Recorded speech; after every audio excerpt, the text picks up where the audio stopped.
this Friday night, this coming Friday night, as you know, there is a happy hour.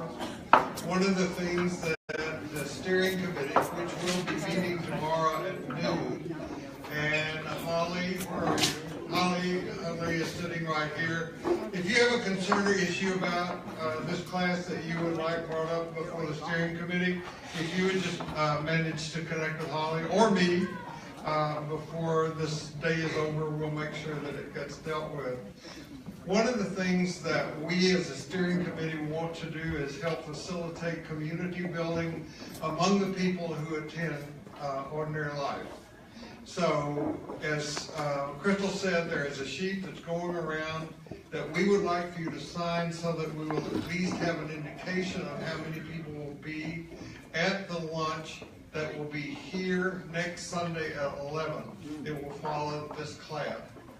And the topic of next Sunday's class is the current Great Awakening, transgressing into transformation. You don't get there without sinning. Alright? So, that's not a problem for anybody in this class. That's exactly right. But we want to do that. It's something that we're doing on a periodic basis, and the last time we did it, it was a great success. We have a retreat coming up, and the retreat leader is here, and she's going to speak a minute. Okay, so the retreat here on October 7th is from 8 a.m. to 8 p.m. And don't worry, I am programming it so it won't be overwhelming. It's really, the real intention is for us to center ourselves in God, and that is deeply calming. And the other thing I wanted to bring up is that one of the ways I learned to do the sign of the cross with the sisters at the Cenacle is that we are connecting in this dimension, and we're also connecting with each other. When I've done these retreats with other communities, it has been so amazing to see how the community comes together in depth when we practice together and reflect together. So even if you've been doing a daily spiritual practice for years because you are a student of Bill's, you will also get depth out of the community that's built around doing practice together and reflecting together. So I wanted to lift that up as part of what you'll experience at the retreat. And then in the last 5 seconds, I wanted to say that I get the opportunity to teach class the day following the retreat on October 8th. And I'm going to do something a little bit differently. As many of you know, I have struggled to allow myself to do more creative expression through art, and I have been painting vigorously things that come to me when I read spiritual text. And I'm going to share with you the non-dual kind of paintings that I've been doing since May, and lift up the text that I was reading, poetry, sacred text, Ilia Delio, Shane Claiborne, and these images come to me when I'm reading, and so I'll be presenting those images on the 8th. You said even if people have a daily spiritual practice, I'm sure you meant to say since they have.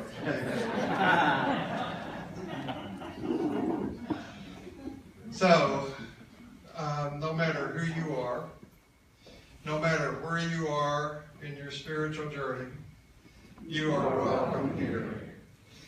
It is my good luck to serve on the staff with Karen Richards-Kwan, and she's going to introduce our speaker. I'm glad she's here. This might get passed around a lot in Ordinary Life. So it's my pleasure to be here with you all. We're so thankful to the Ordinary Life community for hosting us today. There are a few other Sunday school classes in here as well, so shout out to all y'all. I see your faces. Sean Gladding is here with us, and it's we're able to host him. He's from Lexington, Kentucky, and is formerly a pastor here in Houston, and has been sharing his wisdom with us around a missional community, which you may have heard is an endeavor that St. Paul's is embarking on. Paul Richards-Kwan, unrelated, is going to be is working on that. It's a very common last name, y'all. Missional community is a posture. It's a way that we think of how we live and breathe, how we walk in and out of our front door. And at the core of community is our shared narrative. And that's something I've actually talked with you all about before, this narrative that we share and how to go about interpreting that. And so this morning, Sean will be walking us through one of these shared narratives that we have and how we tell that. So if you would all join me in giving a warm welcome to Sean.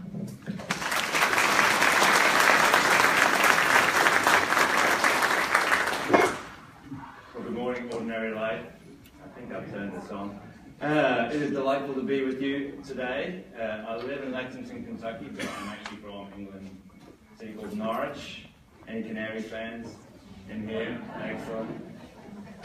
Perpetually disappointed, frustrated, but ever loyal Norwich City fans.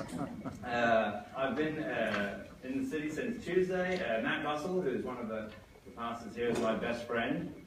We were roommates in a Bible college in England when we were teenagers, so I've known him for over 30 years, and just grateful to be among the community where he is serving now. So I'm going to, in the next 30 minutes, try and gallop through the narrative that continues to shape my life and the life of our community in Lexington, the Bible. And before that, I'd like to show a trailer from one of my favorite movies, if that's all right. How many of you have seen Mary Poppins? Has anyone never seen the movie Mary Poppins? All right. How many of you knew that they made trailers for movies even back then? Well, I'm going to show you the trailer for Mary Poppins to start us off. I didn't know it.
So you've seen that trailer before? No. Does it evoke your memories of the movie?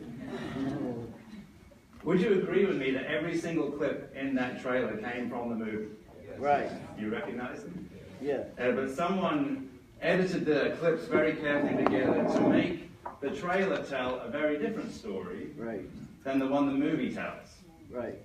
And I believe that that is often what we have done with this book. That we have edited it, we have pulled out the parts we like, we put them together to tell a story, but often the story we tell about this book is not the story this book is actually telling. My guess is many of you are part of Ordinary Life because you were around people who told a very different story that was not necessarily life-giving to you, as I believe we should all walk away having read this book together, experiencing life. So I grew up in Helsden in England. None of my family were churchgoers, but I have three brothers. We're all within 3 years of each other, twins in the middle, 4 boys. Sunday mornings, my parents would send us off to church, Sunday school and service, to have a bit of peace and quiet. So I grew up in the church, even though none of my family were churchgoers. And I went to this little gospel chapel in Helsden. And there, this was the story I heard every week during the communion service and then in the evening gospel service. In case you're wondering what you're going to hear, you were going to hear the gospel. And it was something like this. And it started like this: there is a problem, and the problem is me. And often, when the teenagers, we sat at the back, the preachers would point. Generally at the congregation, but somehow they always seem to be pointing towards the back where we were sitting. The problem is me, that we are sinners. And that God is holy. And that there exists this enormous gap between a holy God and sinful people.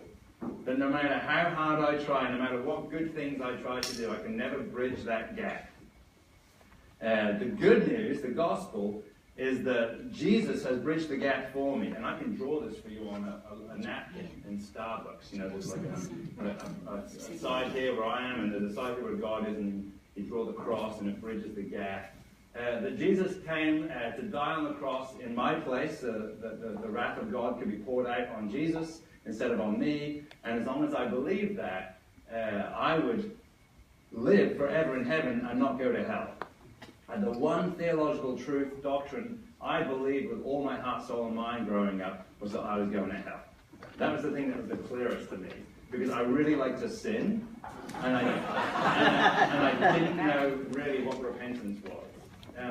So there were times when I would be utterly overwhelmed with fear of hell, and in that fear, I would experience a short period of motivation to change my life. And fear is a very powerful short-term motivator. As some of you who experienced Harvey discovered, when the water's coming up, you suddenly can get out a lot quicker than you might have known. You can suddenly find people that help you a lot quicker than you believe. But fear is not something that leads to long-term transformation. And that was, at least it didn't for me. And what I discovered over the years is that version is Cliff Notes. I mean, if that's all I really needed to know, then why? God needed a serious editor.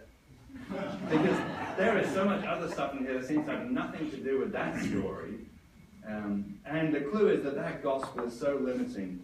And the clue is right there at the very beginning of the New Testament, where, at least in this book, as in most, the early church mothers and fathers decided to add a few words before the Bible started. It says it's the gospel according to Matthew.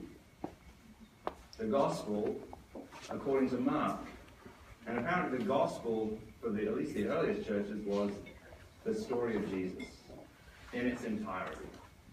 And that story, not the truncated Cliff Notes version that I grew up with, began to transform my life. And what I realized that the story I grew up hearing was really like Scary Mary.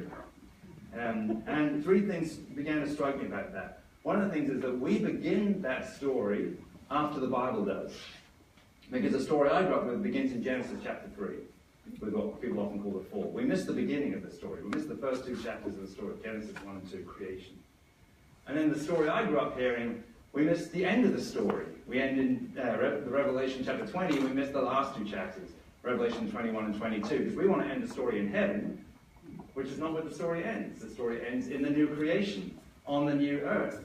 And so I missed the beginning and the end of the story. And the third thing that struck me was that story had been co-opted by one of the dominant narratives of our Western culture, which is that of radical individualism. That the story is about me. And if there's one thing that's very clear to me today, that this story is not about me. It is about God. The story is not about me and my problem that someone needs to fix for me. The story is about God and His gracious story that we are invited to find our home in. There's a preacher story, which means it probably isn't true, but we like to think it is. There was a monk who lived in this little village in England, and an evangelical, like the community I grew up in, moved next door, and he said every day to him when he saw him, do you have a personal relationship with Jesus? And the monk would just bless him and go about his day. This went on for weeks and weeks and months, and finally, the evangelical just said, just tell me, do you have a personal relationship with Jesus? I need to know. And the monk said, no, I don't have a personal relationship with Jesus.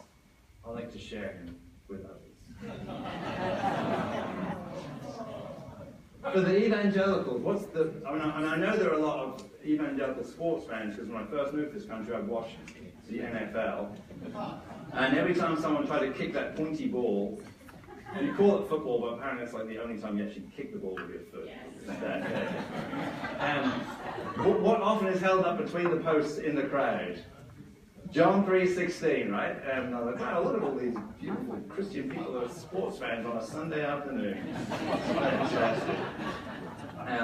For God so loved the world, the cosmos, not a collection of individuals who have prayed a certain prayer, and are going to go to heaven when they die. But the cosmos, the world, the whole of the created order, God loves everything that God has made, including us, so much that God would not abandon us to the fate that we have wrought upon ourselves, but sent his only begotten Son, that whosoever, and all of us, believes that, and not just with our head, but in the way we occur as human beings, will not perish, but will have life, and life everlasting.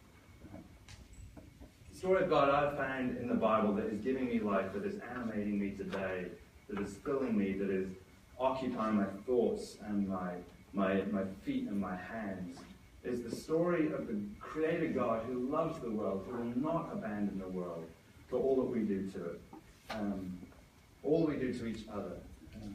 The story of God is not ultimately one of us escaping this broken world to go to heaven, but the story of God ultimately is the story of a God who will return to this world to make all things new again.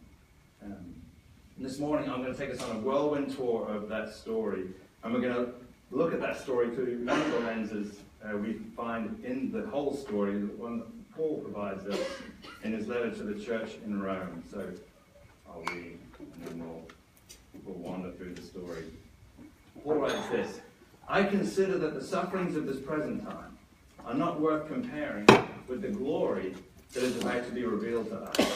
For the creation waits with eager longing for the revealing of the sons and daughters of God.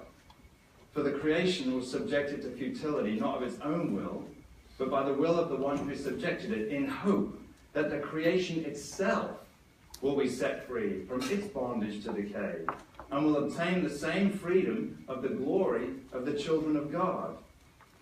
We know that the whole creation has been groaning in labor pains until now. And not only the creation, but we ourselves, who have the first fruits of the Spirit, we groan inwardly, while we wait for our adoption, for the redemption of our bodies. For in hope we were saved. Now hope that is seen is not hope. But if we wait for what we have not seen, then we will wait for that with patient endurance. The whole of creation groans. And not only that, we ourselves groan within ourselves. The creation waits eagerly for the revealing of the children of God, and we await eagerly for our adoption, for the redemption of our body. What on earth is Paul talking about? Let me tell you a story. In the beginning, God created the heavens and the earth. God spoke, and there was life. God spoke, and there was a world where all of God's good creation could flourish. God spoke and made humanity, male and female, created in the image of God, and God blessed them, saying, "Be fruitful, multiply, fill the earth, and be the agents of my sovereign, beneficent reign over the whole of creation." God gave us abundance to sustain us, vegetables and fruits for food, also giving that to the birds and the animals. And our role as human beings in God's good creation was to ensure that the world that God created would always remain a place where all of life could flourish. Humanity was given the vocation of tilling and caring for the soil, to tend and encourage its fertility, to ensure that there would always be enough food for every living creature. Life in the garden was good. It was very good.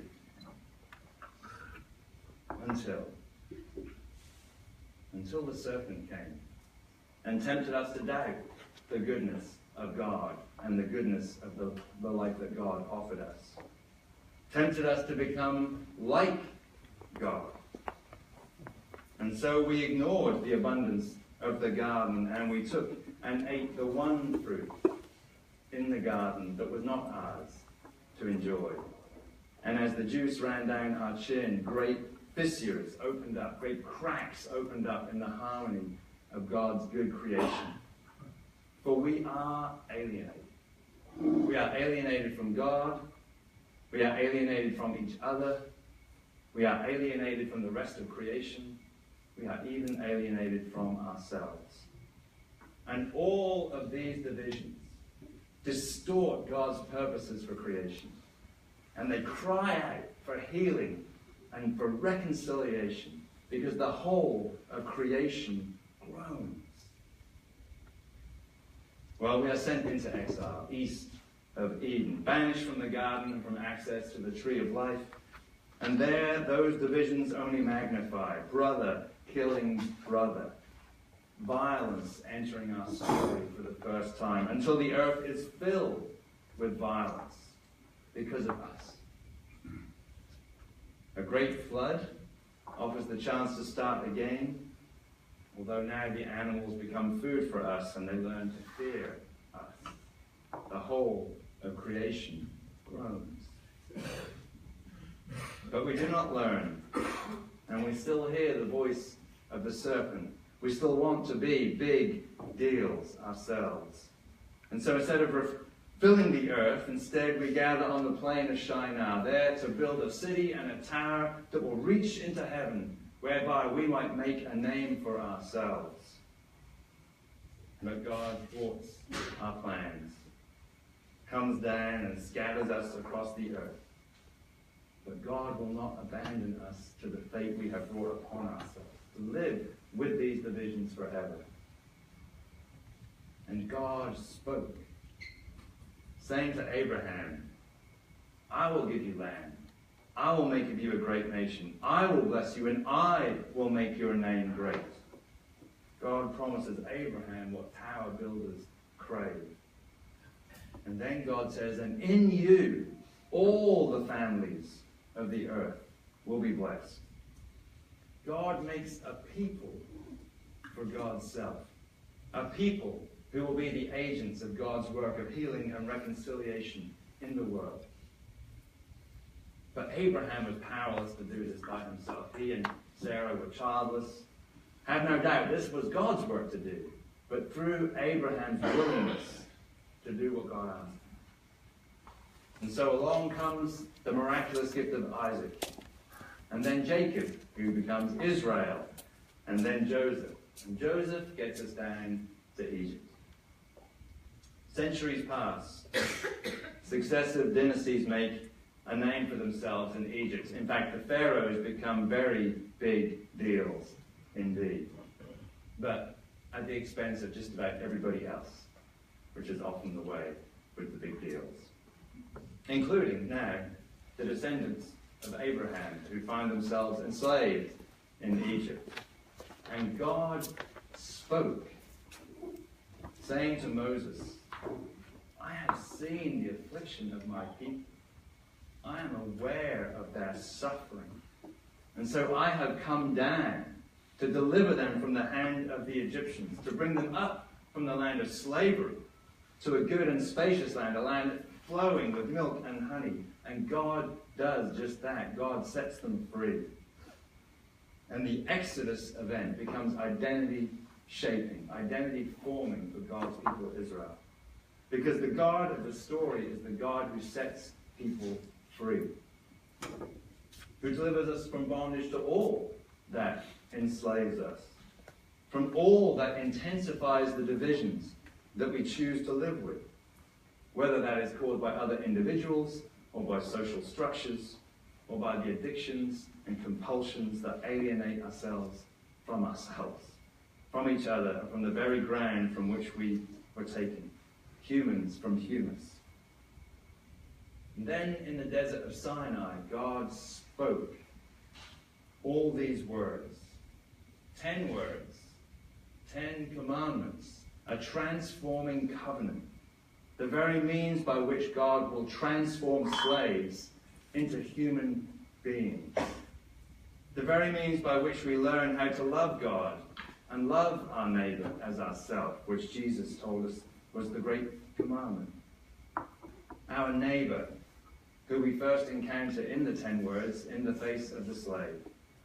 In the 4th word, on keeping the Sabbath, the day when everyone gets to rest, not just the big deals, including our livestock.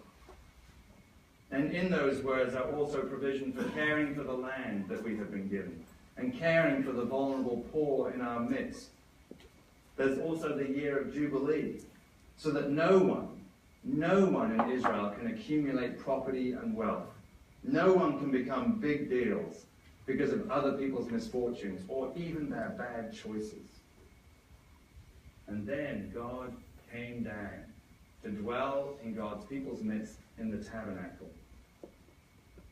And as they kept this covenant, as they followed this uncontrollable God into the world, they would become a blessing to all the peoples of the earth. But they did not keep covenant with God. In time, they even rejected God as being king over them. Instead, they demanded their own king so that they could be like the nations. They wanted their own big deal. And just about every one of the big deals that they had led them to break covenant with God even further. Only one of all of them, King Uzziah, loved the soil. But when he built his army, he too became proud, switching from humus to hubris. And he too broke covenant with God. And so after centuries of God speaking through the prophets, calling them back to covenant faithfulness, wooing them back to God's self, after centuries of being ignored, God finally sent God's people once more into exile, into Babylon, as judgment for breaking covenant over and over and over again. And to give the land the Sabbath rest the people had refused to allow it. For the whole of creation groans. But then God spoke through the prophet Jeremiah, saying, "Seek the welfare of the city, where I have sent you into exile. Pray to the Lord on its behalf, for in its welfare lies your welfare. Be a blessing, even here, even to your enemies." Well, after the land receiving the 70 years of rest it needed, the people return to the promised land from exile, but they are a broken people. And for 5 long centuries, they find themselves under the boot of one empire after another, one big deal claiming that beautiful, important piece of landscape right there in the middle. And they wait for God to speak again. They wait for God to act again, to deliver them from their enemies. They wait for a new Exodus. But only silence.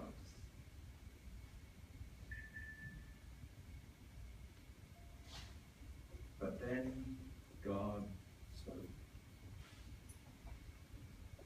In the beginning was the Word, and the Word was with God, and the Word was God, and the Word became flesh and tabernacled among us once more. Because God keeps covenant with us, even when we refuse to keep covenant with God.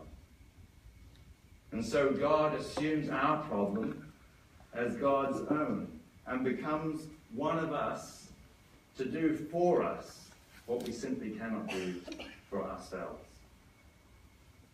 And 30 years later, on the Sabbath day, the Word announces what he has come to do. "The Spirit of the Lord is upon me, because God anointed me to preach good news to the poor.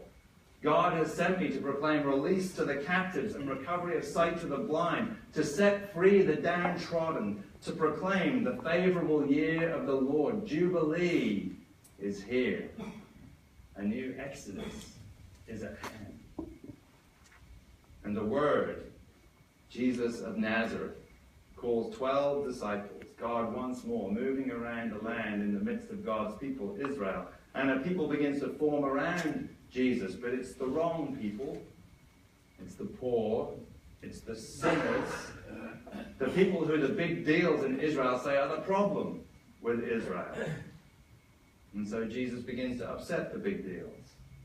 And after 3 years of proclaiming the message of the kingdom of God, which is now coming on earth as it is in heaven, and demonstrating the presence of the kingdom by healing people, delivering people from demonics, from feeding people, even by raising people from the dead, after embodying a very different story than all the other stories we tell about what life is really about, the big deals conspire together to stretch out Jesus' hands on a cross and put him to death simply for telling the story we do not want to hear.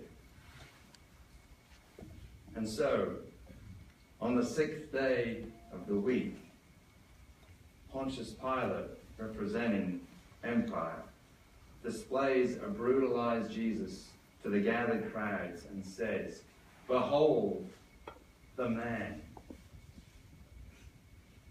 And unbeknownst to Pilate, here indeed is the man, the true human, the one who showed us what we could be, what we can be, the image bearer of God. And we killed him. But, and there's always a but in this story, when Rome had done its worst to Jesus, when the religious establishment had done its worst to Jesus, when we had done our worst to Jesus, God showed us that sin and violence and death do not have the last word. God does. And that word is always the same. Life.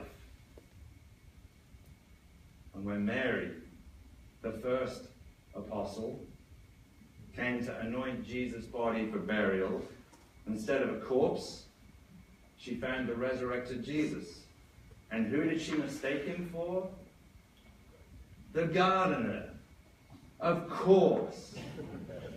Because in a garden, on the first day of the week, the new creation begins. And here is Jesus, the second Adam, the second true human, and he lives as the first fruits of resurrection. This is the beginning of the end of exile. And the cry echoes out across the cosmos to all of humanity and beyond, come home. All that alienates us, all the divisions that we live with, can now finally be healed. Well, Jesus, God the Son, the resurrected human being, ascends into the realm of heaven to take his place at the right hand of God the Father, in order that God the Holy Spirit may come to continue the work of reconciliation in the world.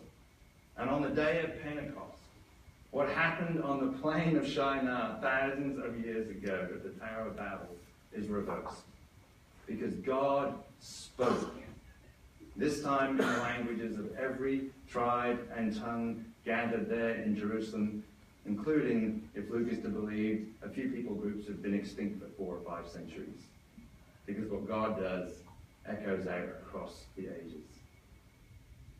And God the Holy Spirit comes once more to tabernacle in the midst of God's people, who begin to embody this story together, sharing all that they had, so that there was none with need among them. Everyone was flourishing. Until the wrong people showed up again, the Gentiles. And God has to show the church time and time and time again that God wants a people for God's self, a people formed from all the peoples of the earth, every tribe, every language, every tongue, every dialect, every shade of skin, every socioeconomic status. But 2,000 years on, those divisions are still very much with us. We are still living out the narratives of the big deals. Our world is still filled with violence.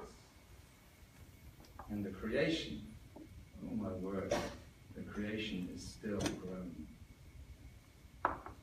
It's no wonder that so many of us want to hear a story about escaping this world, and not the story of God healing this world, because of all that implies for us, as we are sent as agents of God's sovereign work in the world, the work of new creation, the work of peacemaking, the work of reconciliation, and sometimes not even reconciliation, because some of us ain't never been friends. Right? But God is still speaking. And Paul, as we heard, exhorts us, if we wait for what we have not seen yet, and we haven't seen it yet, clearly, with perseverance, with patience, we wait eagerly for that. And what are we waiting for? We are waiting for the return of Jesus. For the day when the new creation that God is doing now will come in its fullness. For the day when we will finally, all of us, return from exile once and for all. And we will gather as one people around the tree of life once more, whose leaves are now for the healing of the nations. There to live together on the new earth, in the new creation, forever. For the one who sits on the throne spoke, saying, behold, I am making all things new.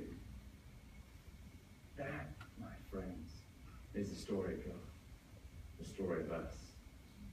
Amen.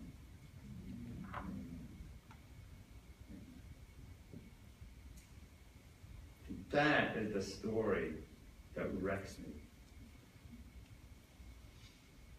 But it's good to be wrecked. And it's good to be wrecked in the company of others. So, in the remaining 6 minutes,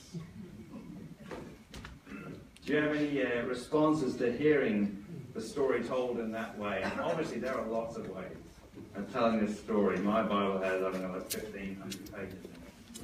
There's all kinds of ways you can tell the story. That's the way I like it. But is there any kind of response or a question that came up to you, something that struck you about that? What's to be done about the big deals? Look at ourselves and ask myself, am I one of them? That's where it begins.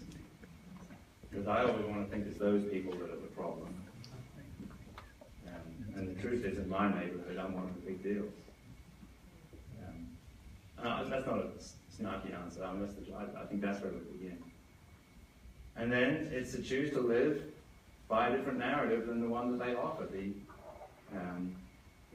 The one that I believe that says there's only one idol we bow down to, and that's GDP. And as long as the economy is growing, we will sacrifice everything on that altar. And so I think we have to model a different economy. Not by trying to persuade the big deals otherwise, but say in our lives, in our communities, how do we live differently? And one of the big deals is making that hard for the people around me. I struggle with the Egyptians story with why kill the Egyptians in order to set them free, and then why say afterwards all are invited to the table? Yeah, there's all kinds of hard stories in this book. And I'm not going to try and answer your question, but I will point you to someone who I found very helpful.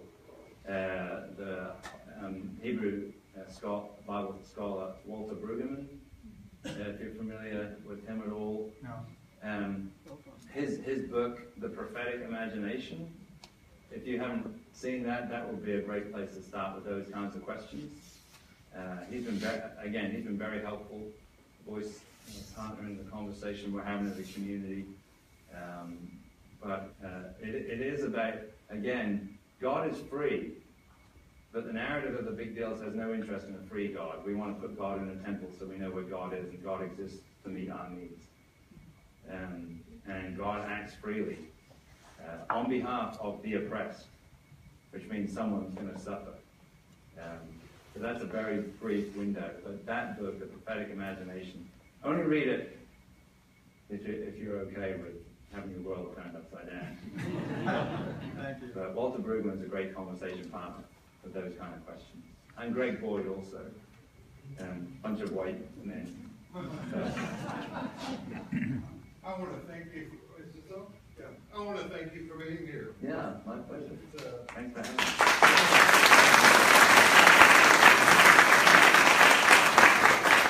And I want you all to know that you have seen a perfect example of what I talk about. We constantly want to put God in our story.